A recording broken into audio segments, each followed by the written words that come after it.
നമസ്കാരം. മറ്റൊരു വീഡിയോയിലേക്ക് ഏവർക്കും സ്വാഗതം. നമ്മളെല്ലാം കേട്ട പോലെ തന്നെ E20 പെട്രോളാണ് ഇപ്പം പൊതുവെ എല്ലാ പെട്രോൾ പമ്പുകളിലും ഇപ്പം കൊടുത്തുകൊണ്ടിരിക്കുന്നത്.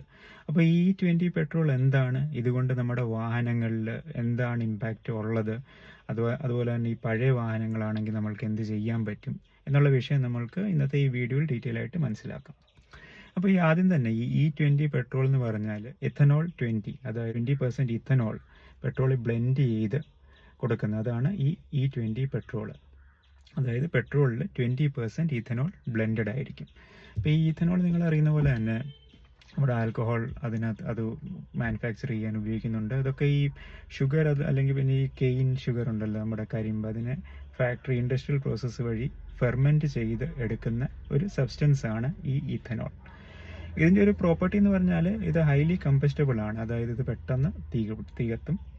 പക്ഷേ ഇതിൻ്റെ വേറെ ഒരു ഇഷ്യൂ എന്ന് വെച്ചാൽ ഇത് ഭയങ്കരമായിട്ടുള്ള ഹൈഗ്രോസ്കോപ്പിക് ആണ്. ഹൈഗ്രോസ്കോപ്പിക് എന്ന് വെച്ചാൽ ഇത് ഭയങ്കരമായിട്ട് മോയ്സ്ചറിനെ പിടിച്ച് എടുക്കും, അതായത് മോയ്സ്ചറിനെ ഭയങ്കരമായിട്ട് ഇത് ട്രാപ്പ് ചെയ്യും. അപ്പോൾ വെറും ഹൈ ലെവലിൽ E20 എന്ന് വെച്ചാൽ ഇത് തന്നെയാണ്, അതായത് 20% ഇഥനോൾ ബ്ലെൻഡഡ് പെട്രോൾ.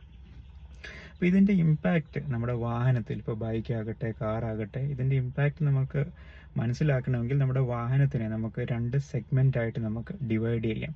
ഇപ്പോൾ ആദ്യത്തെ സെഗ്മെൻറ്റ് എന്ന് പറഞ്ഞാൽ 2023 ഏപ്രിൽ, അതും പിന്നെ അതിന് മുന്നേ മാനുഫാക്ചർ ചെയ്ത വാഹനങ്ങൾ, അതായത് 2023 മുന്നേ മാനുഫാക്ചർ ചെയ്ത വാഹനങ്ങൾ അപ് ടു ഏപ്രിൽ 2023, അതായത് പഴയ നമ്മുടെ വാഹനങ്ങൾ. അപ്പോൾ ഇങ്ങനത്തെ ഈ വാഹനങ്ങൾ, ഇപ്പോൾ ഉദാഹരണം പറയുവാണെങ്കിൽ എൻ്റെ കാർ 2017-18 എടുത്ത വണ്ടിയാണ്. അപ്പോൾ ഇത് E20 കമ്പാറ്റബിൾ അല്ല. ഇപ്പോൾ ഇൻ കേസ് ഇപ്പോൾ ചില മാനുഫാക്ചറർ പറയുന്നുണ്ട് അവരുടെ വെഹിക്കിൾ ഇപ്പോൾ ഓൾഡർ വെഹിക്കിൾ ആണെങ്കിലും E20 കമ്പാറ്റബിൾ ആണെന്ന്. ഇപ്പോൾ ഞാനൊരു ആർട്ടിക്കിൾ വായിച്ചതിൽ ഇപ്പം ഹോണ്ട എവിടെയോ ക്ലെയിം ചെയ്തിട്ടുണ്ട് അവരുടെ പഴയ 2023 മുന്നേ ഇറക്കിയ വാഹനങ്ങൾ E20 കമ്പാറ്റബിൾ ആണെന്ന്. അതിനെക്കുറിച്ച് എനിക്ക് ഡീറ്റെയിൽ ആയിട്ട് അറിഞ്ഞുകൂടാ. അപ്പോൾ നിങ്ങളുടെ ഓണേഴ്സ് മാനുവൽ ഉണ്ടെങ്കിൽ നിങ്ങൾക്ക് അതിൽ നോക്കാൻ പറ്റും. ബട്ട് ഓൺ ആൻ ആവറേജ് 99.99% വാഹനങ്ങൾ ഒന്നും E20 കമ്പാറ്റബിൾ അല്ല. 2023 മുന്നേ ഇറങ്ങിയ വാഹനങ്ങളുടെ കാര്യമാണ് ഞാൻ പറയുന്നത്. അപ്പോൾ എൻ്റെ വാഹനത്തിൻ്റെ കാര്യം ഞാൻ പറയുമായിരുന്നത് 2017-2018 ആ ടൈമിൽ മേടിച്ച വാഹനമാണ്. ഇത് E20 കമ്പാറ്റബിൾ അല്ല. അപ്പോൾ നമ്മുടെ E20 കമ്പാറ്റബിൾ അല്ലാത്ത കാർസ്, ബൈക്ക്, ഇങ്ങനത്തെ വാഹനങ്ങളിൽ നമ്മളിപ്പം E20 പെട്രോൾ ഉപയോഗിക്കുകയാണെങ്കിൽ 2 ഇഷ്യൂസാണ് നമ്മൾക്ക് വരാനുള്ളത്, അതായത് വരാൻ ചാൻസസ് ഉള്ളത്. ഒന്നെന്ന് പറഞ്ഞാൽ നമ്മുടെ വാഹനത്തിൻ്റെ ഇപ്പോൾ ഫ്യുവൽ ലൈൻ, അതുപോലെ തന്നെ റബ്ബർ, ഗ്യാസ്കറ്റ്, ഇങ്ങനത്തെ ഈ റബ്ബർ കമ്പോണൻസിന് കൂടുതലായിട്ട് കൊറോഷൻ സംഭവിക്കും. ഈ കൊറോഷൻ സംഭവിക്കുന്നത് എന്താണെന്ന് വെച്ചാൽ ഞാൻ ഈ മുന്നേ പറഞ്ഞ പോലെ തന്നെ E20, അതായത് ഇഥനോൾ സ്പെസിഫിക്കലി, ഇത് ഭയങ്കരമായിട്ട് അറ്റ്മോസ്ഫിയറിൽ നിന്ന് മോയ്സ്ചറിനെ വലിച്ചെടുക്കും. അപ്പോൾ ഈ moisture content over the time നമ്മുടെ ടാങ്കുകളിൽ, അതുപോലെ ഫ്യുവൽ ലൈനിൽ ഇതെല്ലാം ഡിപ്പോസിറ്റ് ആവും. അപ്പോൾ ഡിപ്പോസിറ്റ് ആകുമ്പോൾ ഇത് കൂടുതലും നമ്മുടെ മെറ്റൽ പാർട്ട്, അതുപോലെ തന്നെ ഈ റബ്ബർ പാർട്ടിനൊക്കെ കൊറോഷൻ സംഭവിക്കും. കൊറോഷൻ കാരണം വിയർ ആൻഡ് ടിയർ സംഭവിക്കും. മെയിനായിട്ട് ഇതിപ്പോൾ ഫ്യുവൽ ലൈനിലാണ് കൂടുതലായിട്ട് ഇമ്പാക്റ്റ് വരുന്നത്. അപ്പോൾ ഇത് നിങ്ങളിപ്പം ഇതിനെ നമുക്ക് എന്ത് ചെയ്യാൻ പറ്റും, ഇപ്പം ബൈ ഡിഫോൾട്ടായിട്ട് എല്ലാ പെട്രോൾ പമ്പുകളിലും E20 ബ്ലെൻഡഡ് ആയിട്ടുള്ള പെട്രോളാണ് കൊടുക്കുന്നത്.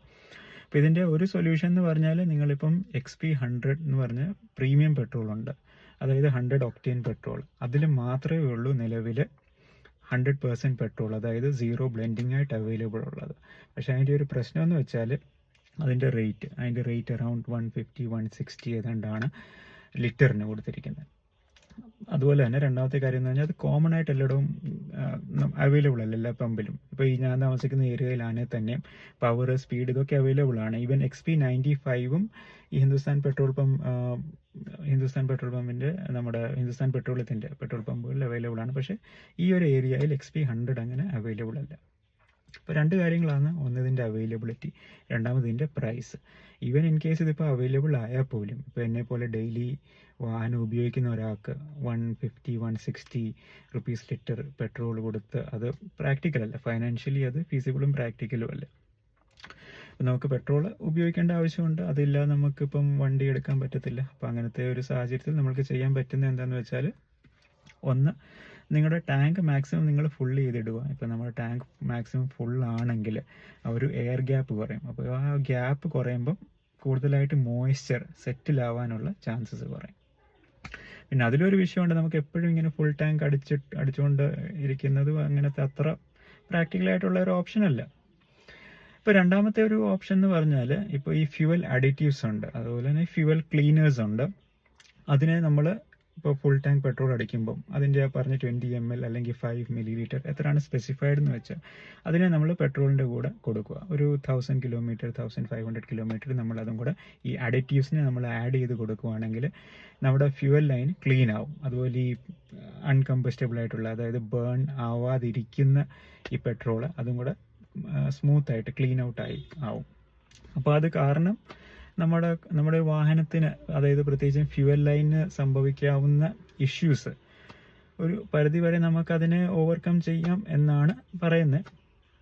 ഞാനത് യൂസ് ചെയ്ത് തുടങ്ങിയിട്ടേ ഉള്ളൂ, അപ്പം എനിക്കത് അറിഞ്ഞുകൂടാ എത്രമാത്രം എഫക്റ്റീവ് ആയിരിക്കുമെന്ന്. പക്ഷേ അങ്ങനത്തെ ഒരു സൊല്യൂഷൻ കിട്ടിയപ്പം അത് എന്തായാലും ട്രൈ ചെയ്യാം എന്ന് വിചാരിക്കുന്നു. കാരണം നമ്മുടെ വാഹനം നമുക്ക് എല്ലാവർക്കും അത്ര ഇമ്പോർട്ടൻ്റ് ആണ്. നമുക്കതിനെ അത്ര പെട്ടെന്ന് ഇപ്പം E20 വരുന്നു, E25 വരുന്നു, E30 വരുന്നു എന്ന് പറയുന്നത്. അപ്പം ഓരോ സ്റ്റേജസ് ആയിട്ട് പെട്ടെന്ന് നമ്മൾക്ക് അങ്ങനെ നമ്മുടെ വാഹനത്തിനെ ഇത്രയും മെയിൻറ്റെയിൻ ചെയ്ത് കൊണ്ടുപോകുന്ന വാഹനത്തിനെ അങ്ങനെ നമുക്ക് അതുപോലെ ഫേസ് ഔട്ട് ചെയ്യാൻ പറ്റത്തില്ല. അപ്പോൾ ഇതൊരു സൊല്യൂഷനാണ്. അതിപ്പം ഇത് വെച്ച് എത്രത്തോളം മുന്നോട്ട് പോകാം എന്നറിഞ്ഞുകൂടാ. ബട്ട് മാക്സിമം നമുക്ക് ഈ ഫ്യൂവൽ അഡിറ്റീവ്സ് ഉപയോഗിക്കാം. പിന്നെ ഇനിയിപ്പം നിങ്ങൾ വൺസ് ഇൻ എ വൈൽ, ഇപ്പം വാഹനത്തിന് അധികം ഉപയോഗം ഇല്ലാത്ത ആൾക്കാരാണ്, വളരെ മിനിമമായിട്ടാണ് നിങ്ങൾ വാഹനം ഉപയോഗിക്കുന്നത്, അങ്ങനെയുള്ള ആൾക്കാരാണെങ്കിൽ നിങ്ങൾക്കിപ്പം XP100 ഫ്യൂവൽ അവൈലബിൾ ആണെങ്കിൽ അത് ഫുൾ ടാങ്ക് അടിച്ചിടുക. ഓൺ എ ഡെയിലി ബേസിസ് നിങ്ങൾക്ക് ഉപയോഗം ഇല്ലെങ്കിൽ അത് ഒരു വേ ആണ്. ബട്ട് നേരത്തെ പറഞ്ഞ പോലെ തന്നെ അതത്ര പ്രാക്ടിക്കൽ ഓപ്ഷൻ അല്ല ഇപ്പോൾ ഡെയിലി റണ്ണിങ് ഉണ്ട് അങ്ങനത്തെ ഒക്കെ സാഹചര്യങ്ങളിൽ. ഇനി രണ്ടാമത്തെ സെഗ്മെന്റ് ഓഫ് വെഹിക്കിൾ എന്ന് പറഞ്ഞാൽ ഈ 2023 ഏപ്രിലിന് ആഫ്റ്റർ ഏപ്രിൽ 2023 ഇറങ്ങിയ വാഹനങ്ങൾ. ഇതെല്ലാം തന്നെ ഗവൺമെൻറ്റിൻ്റെ മാൻഡേറ്റ് അനുസരിച്ച് തന്നെ E20 കമ്പാറ്റബിൾ ആയിട്ടാണ് ഇറക്കിയിരിക്കുന്നത്. അതായത് ഈ വാഹനങ്ങളിൽ നിങ്ങളിപ്പോൾ E20 പെട്രോൾ ഉപയോഗിക്കുകയാണെങ്കിൽ ഈ വാഹനത്തിന് ഇഷ്യൂസ് ഒന്നും വരത്തില്ല എന്നാണ് അസംഷൻ. കാരണം ഇതിനെ കമ്പാറ്റബിൾ ആയിട്ട് ആണ് ഇറക്കിയിരിക്കുന്നതെന്നാണ് മാനുഫാക്ചറേഴ്സ് ക്ലെയിം ചെയ്യുന്നത്. അപ്പോൾ ഇങ്ങനത്തെ വാഹനത്തിൽ നിങ്ങൾ E20 പെട്രോൾ ഉപയോഗിച്ചാൽ ഇതിൻ്റെ ഈ കമ്പോണൻസ് ഒക്കെ കുറച്ചുകൂടെ റീഇൻഫോഴ്സ്ഡ് ആയിട്ടുള്ള റബ്ബർ, ഗ്യാസ്കറ്റ്, അതൊക്കെ കുറച്ചുകൂടെ മെറ്റീരിയലിന് കുറച്ചുകൂടെ ഡിഫറൻസ് വരുത്തിയിട്ടുണ്ട്. അപ്പം ഇത് കാരണം നിങ്ങളുടെ ഫ്യൂവൽ ലൈൻ അങ്ങനത്തെ അതിലൊക്കെ അധികം റബ്ബർ പാർട്സിനൊന്നും അധികം ഇഷ്യൂസ് വരത്തില്ല E20 കമ്പാറ്റബിൾ വെഹിക്കിൾ ആണെങ്കിൽ മാത്രം. ഇനിയിപ്പോൾ വേറെ ഒരു മൂന്നാമതുള്ള ഒരു ഓപ്ഷൻ എന്ന് പറഞ്ഞാൽ, ഞാൻ കഴിഞ്ഞ ദിവസം ഒരു ആർട്ടിക്കിൾ വായിക്കുമായിരുന്നു. അപ്പോൾ അതിൽ എഴുതിയിരുന്നത് ഇപ്പം മാരുതി അപ്പം E20 കമ്പാറ്റബിൾ അല്ലാത്ത അവരുടെ ഓൾഡർ വെഹിക്കിൾസിന് വേണ്ടിയിട്ട് E20 കിറ്റ് കൊണ്ടുവരുന്നു എന്നാണ് ഞാൻ വായിച്ചിരുന്നത്. അപ്പം ഈ കിറ്റ് നമ്മൾ റീപ്ലേസ് ചെയ്യുവാണെങ്കിൽ, അതായത് റബ്ബർ പാർട്ട് അങ്ങനത്തെ ഈ കൊറോഷൻ കൂടുതൽ സംഭവിക്കാനുള്ള ഫ്യൂവൽ ലൈൻ അങ്ങനത്തെ ഈ കമ്പോണൻസിനെല്ലാം ഇപ്പോൾ E20 കമ്പാറ്റബിൾ ആയിട്ടുള്ള കമ്പോണൻസ്, അതായത് ഈ കിറ്റ് മാനുഫാക്ചറേഴ്സ് മാരുതി ഇറക്കി എന്നാണ് ഞാനത് വായിച്ചത്. മറ്റുള്ള മാനുഫാക്ചററിനെ കുറിച്ച് അവരുടെ ആയിട്ട് ഒഫീഷ്യലായിട്ടൊന്നും അങ്ങനെ ആർട്ടിക്കിളോ അങ്ങനത്തെ ആർട്ടിക്കിൾസ് ഒന്നും വന്നിട്ടില്ല. ഞാൻ കൂടുതലായിട്ട് ഈ ഓട്ടോമൊബൈൽ ഇതിനെക്കുറിച്ച് ഫോളോ ചെയ്യുന്ന ആയതുകൊണ്ട് ഇതിനെക്കുറിച്ച് റെഗുലറായിട്ട് ഞാൻ ഇങ്ങനെ വായിക്കാറുണ്ട്. അപ്പം ഇപ്പം മാരുതിയുടെ, ഇപ്പം നിങ്ങളുടെ വാഹനം മാരുതിയുടെ ആണെങ്കിൽ ഇപ്പം വൈഡ്ലി ഈ കിറ്റ് അവൈലബിൾ ആണെങ്കിൽ നിങ്ങളുടെ സർവീസ് സെൻറ്ററിൽ നിങ്ങൾ കോൺടാക്ട് ചെയ്യുക. എന്നിട്ട് ഈ കിറ്റ് മാറി വെക്കുന്നതായിരിക്കും ഏറ്റവും ബെറ്റർ. കാരണം ഈ കിറ്റ് നമ്മളിപ്പോൾ E20 കമ്പാറ്റബിൾ കിറ്റ് നമ്മൾ പഴയ വാഹനത്തിൽ റീപ്ലേസ് ചെയ്ത് കഴിഞ്ഞാൽ പിന്നെ നമ്മൾക്ക് E20 പെട്രോൾ ആണല്ലോ ഇപ്പോൾ അവൈലബിൾ ആയിട്ടുള്ളത്. അപ്പോൾ E20 പെട്രോൾ നമ്മൾക്ക് ധൈര്യമായിട്ട് ഉപയോഗിക്കാം, ഇഷ്യൂസ് ഒന്നും വരത്തില്ല എന്ന് നമ്മൾക്ക് പ്രതീക്ഷിക്കാം ഒരുവിധം വരെ. പിന്നെ വേറെ ഒരു കാര്യം കുറച്ച് ആൾക്കാർ എന്നോട് ചോദിക്കാറുണ്ടായിരുന്നു, ഇതിപ്പം XP100 അല്ലാത്ത, ഇപ്പം കോമൺ ആയിട്ട് മിക്കവാറും ചില പെട്രോൾ പമ്പുകളിലെല്ലാം നിങ്ങൾ കാണുമായിരിക്കും ഇപ്പോൾ പവർ അല്ലെങ്കിൽ പ്രീമിയം പെട്രോൾ അവൈലബിൾ ആണ്. ഇപ്പം BPCLൻ്റെ എനിക്ക് തോന്നുന്നു പവർ പെട്രോൾ ഉണ്ട്. പിന്നെ ഹിന്ദുസ്ഥാൻ പെട്രോളത്തിൻ്റെ തന്നെ XP95 എന്ന് പറഞ്ഞ പ്രീമിയം പെട്രോൾ ഉണ്ട്. ഇതിനൊക്കെ 6 to 7 റുപ്പീസാണ് ഒരു ലിറ്ററിന് കൂടുതലായിട്ടുള്ളത്. അപ്പോൾ ഈ പവർ പെട്രോൾ അല്ലെങ്കിൽ ഈ പ്രീമിയം പെട്രോൾ ഉപയോഗിക്കുകയാണെങ്കിൽ അതുകൊണ്ട് എന്തെങ്കിലും ബെനിഫിറ്റ് ഉണ്ടോ? ബെനിഫിറ്റ് എസ്പെഷ്യലി എന്ന് വെച്ചാൽ നമ്മുടെ ഈ പഴയ വാഹനങ്ങളിൽ ഈ കൊറോഷൻ്റെ എഫക്റ്റ് നമുക്ക് അവോയ്ഡ് ചെയ്യാൻ പറ്റുമോ എന്നാണ്. അപ്പോൾ അതിനെക്കുറിച്ച് ഇതുവരെ ഒരു ക്ലാരിറ്റി ഇല്ല. ഇപ്പോൾ പല RTI കുറേ ആൾക്കാരൊക്കെ ഫയൽ ചെയ്തിട്ടുണ്ട്. അതിന് കുറച്ച് റിപ്ലൈസ് ആയിട്ടൊക്കെ ഓരോ ഫ്യൂവൽ ഔട്ട്ലെറ്റ് അല്ല, ഫ്യൂവൽ മാനുഫാക്ചറിങ് കമ്പനീസൊക്കെ കുറച്ച് നോട്ടിഫിക്കേഷൻസ് ഇറക്കിയിട്ടുണ്ട്. അതിൽ തന്നെ ഇപ്പോൾ പറയുന്നത് XP95 ആണെങ്കിൽ അതിൽ ഏതാണ്ട് 10% 12% ഇഥനോൾ ബ്ലെൻഡഡ് ആണെന്നാണ് പറയുന്നത്. അതും based on state to state അത് വാരി ചെയ്യുമെന്നാണ് പറയുന്നത്. ഇതിപ്പോൾ നമ്മളിപ്പം കേരളത്തിൽ ഫോർ എക്സാമ്പിൾ ഇപ്പം നമ്മൾ പ്രീമിയം പെട്രോൾ അടിച്ചു, പവർ അല്ലെങ്കിൽ XP95 അടിച്ചു, അതിൽ 10% അല്ലെങ്കിൽ 15% ആണ് ബ്ലെൻഡിങ് ഉള്ളത് എങ്കിൽ നമ്മളിപ്പോൾ ബാംഗ്ലൂർ അല്ലെങ്കിൽ ചെന്നൈയിൽ പോകുകയാണെങ്കിൽ അവിടെ ചിലപ്പോൾ അത് 12% ആകാം, മേ ബി മോർ ദാൻ 15% ആകാം. അപ്പോൾ അതിനെക്കുറിച്ചും വലിയൊരു ക്ലാരിറ്റി ഇല്ല. ബട്ട് നമ്മൾക്ക് ഓൺ ആൻ ആവറേജ് നമുക്ക് അസ്യൂം ചെയ്യാം അതിൽ 20% കാണത്തില്ലായിരിക്കും എന്ന്. ബട്ട് എന്നാൽ തന്നെ ഞാൻ പിന്നെയും ഇതുപോലൊരു ആർട്ടിക്കിൾ വായിച്ചിരുന്നു. അതിൽ പറഞ്ഞിരുന്നത് ഇപ്പോൾ പ്രീമിയം പെട്രോളിനകത്തിലും 20% ഇഥനോൾ ഉണ്ടെന്നാണ്. അപ്പോൾ അങ്ങനത്തെ ഒരു സാഹചര്യത്തിൽ നമ്മൾ എക്സ്ട്രാ പൈസ കൊടുത്തത്, നമ്മളിപ്പോൾ പ്രീമിയം പെട്രോളിന് വേണ്ടിയിട്ടാണ് ഈ പൈസ കൊടുക്കുന്നത്, ബട്ട് അതിലും 20% ബ്ലെൻഡിങ് ഉണ്ടെങ്കിൽ പിന്നെ it doesn't make any sense, അല്ലെങ്കിൽ അതിലൊരു ലോജിക് ഇല്ല. നമ്മൾ എക്സ്ട്രാ പൈസ കൊടുത്തിട്ട് സെയിം 20% ബ്ലെൻഡഡ് പെട്രോൾ ആണ് അടിക്കുന്നതെങ്കിൽ. അപ്പോൾ ആ വിഷയത്തിൽ ഒരു ക്ലാരിറ്റി ഇല്ല. ഇപ്പോൾ ഈ XP95 ആണെങ്കിൽ അതിൽ എത്ര പെർസെൻറ്റേജ് ആയിരിക്കും ഉള്ളതെന്ന്.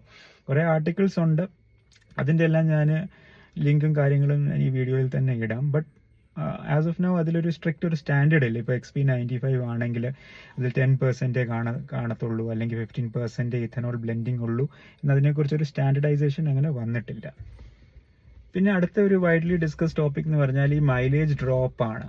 ഇപ്പം കുറേ ആർട്ടിക്കിൾസിലൊക്കെ ആൾക്കാർ ക്ലെയിം ചെയ്യുന്നുണ്ട് ഈ E20 പെട്രോൾ ഉപയോഗിച്ച് തുടങ്ങിയതിന് ശേഷം അറൗണ്ട് 7 to 8% അവരുടെ മൈലേജ് ഡ്രോപ്പ് ആവുന്നുണ്ട്, അതായത് മൈലേജ് ഡിക്രീസ് ആവുന്നുണ്ടെന്ന്.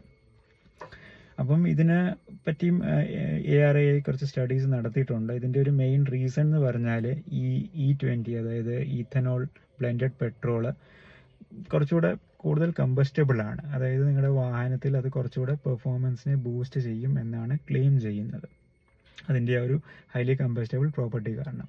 ബട്ട് ഇതിൻ്റെ മറ്റൊരു ഡ്രോബാക്ക് എന്ന് പറഞ്ഞാൽ ഇത് ഹൈലി കമ്പസ്റ്റബിൾ ആയതുകൊണ്ട് തന്നെ ഒരു സ്ലൈറ്റ് നിങ്ങളുടെ ഒരു പെർഫോമൻസ് എഡ്ജ് വരും. പക്ഷേ അത് കാരണം തന്നെ നിങ്ങളുടെ ഫ്യൂവൽ കൂടുതലായിട്ട് ബേൺ ആവും. അപ്പോൾ ഈ രണ്ട് ഫാക്ടേഴ്സും കൂടെ ലിങ്ക്ഡ് ആയ കാരണമാണ് E20 പെട്രോൾ ഉപയോഗിക്കുമ്പം നമ്മൾക്ക് മൈലേജിൽ കുറച്ചൊരു കുറവ് നമ്മൾക്ക് വരുന്നത്, അതായത് ഒരു 7 to 8% മൈലേജ് ഡ്രോപ്പ് ആവുന്നത് E20 പെട്രോൾ ഉപയോഗിക്കുമ്പോൾ.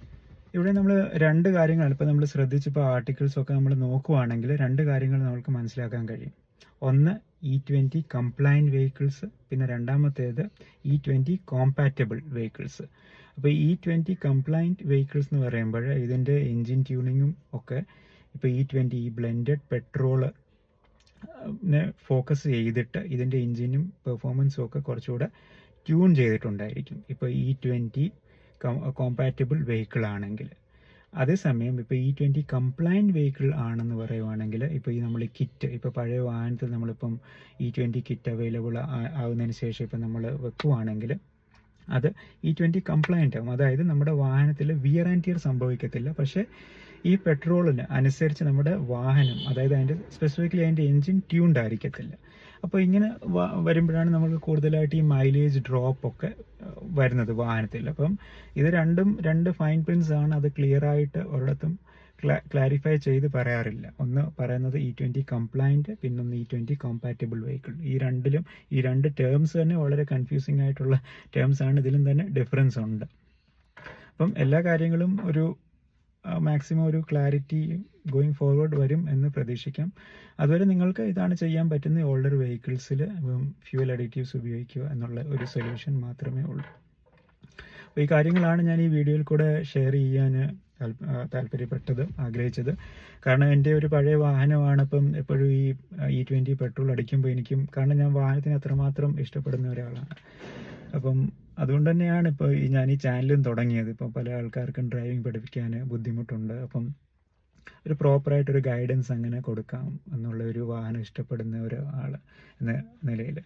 അപ്പം നമ്മുടെ വാഹനത്തിന് ഇങ്ങനത്തെ ഇഷ്യൂസും കംപ്ലയിൻസും ഒക്കെ ഇങ്ങനെ മാസ് സ്കെയിൽ ഇപ്പോൾ ഇങ്ങനെ വരുവാണെങ്കിൽ അത് എന്നെപ്പോലെയുള്ള ആൾക്കാർക്ക് അത് കുറച്ച് ഒരു ബുദ്ധിമുട്ടുണ്ടാക്കുന്ന കാര്യമാണ്.